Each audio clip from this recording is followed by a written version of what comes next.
Welcome to the Slop Temple. We pray this video helps. In this video, I will explain how to do division using partial quotients. This method is a fantastic way to tackle division problems, especially with larger numbers, by breaking them down into smaller, more manageable parts.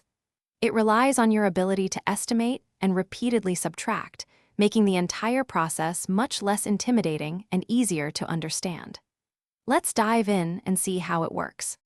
First, let's set up our division problem. You'll want to draw a long vertical line to the right of your standard division bracket. The divisor goes on the left, and the dividend goes inside the bracket.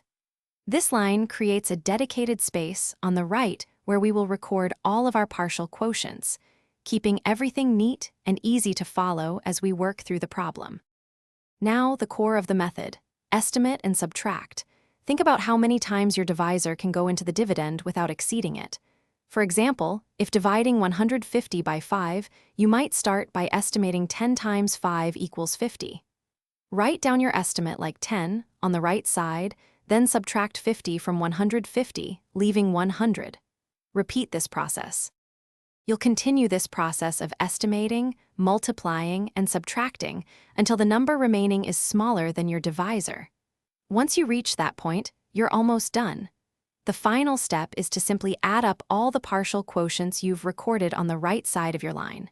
This sum is your complete quotient, and any remaining number is your remainder. It's that simple. Thanks for watching. Consider subscribing if we helped you.